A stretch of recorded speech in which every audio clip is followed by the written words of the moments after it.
More fallout from the cyber attack which shut down Colonial Pipeline. Yeah, the company now warns to be ready for a fuel shortage, in part fueled by panic buying. News 12's Keenan Scott joins us live with what local gas station owners and drivers are saying. Emily, Andrew, the biggest frustration for gas station owner Steve Ray is uncertainty. And when I talked with him this afternoon, he told me that he wasn't sure when the next shipment of his gasoline was going to come in. But a behavioral psychologist at Erlanger says not to believe the hype and that this recent panic buying is just a chain reaction. It's fear. People hate uncertainty. They hate not knowing. With Colonial Pipeline putting a pause on operations after a cyber attack last week, the company is warning about possible fuel shortages. Now, fear has gripped drivers across the southeast, causing increased panic buying and less gas to go around. If I run out of gas today, I don't know when I would get it again.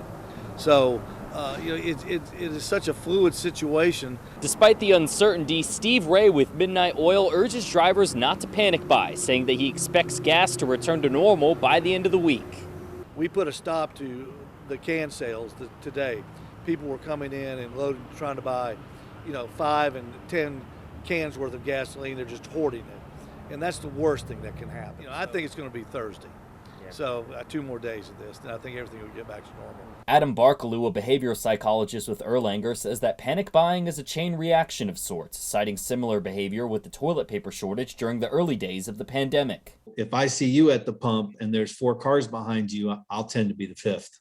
And then there'll be a 6th and a 10th, and they feed off of, everybody feeds off of other people's behaviors. Some drivers think that it's all hype and that this will all come to pass. I think it's just a scare like the toilet paper was, or any of the other things they're saying that was a shortage. But we'll see. Now it's been reported that the gas costs have jumped 6 cents over the past 2 weeks, which is about $1.05 higher than what they were a year ago during the beginning of the pandemic lockdowns. It's also been reported by the Gas Buddy app that the biggest shortages right now are in Virginia, North Carolina, and Georgia. It's also been reported that nearly 20% of gas stations in Atlanta are out of gas currently. Reporting live in Chattanooga, Keenan Scott, News 12 Now. On cue there, a gas truck rolled up behind him. Well, Georgia is suspending its gas tax to help slow down rising gas prices due to that Colonial Pipeline cyber attack. Governor Brian Kemp signed an executive order suspending the tax today. It also prohibits price gouging and allows for increased weight limits for trucks transporting fuel. Governor Kemp says his administration is working closely with Colonial as that company works to get its operations back online. He does expect Colonial to recover by the end of the week. Well, people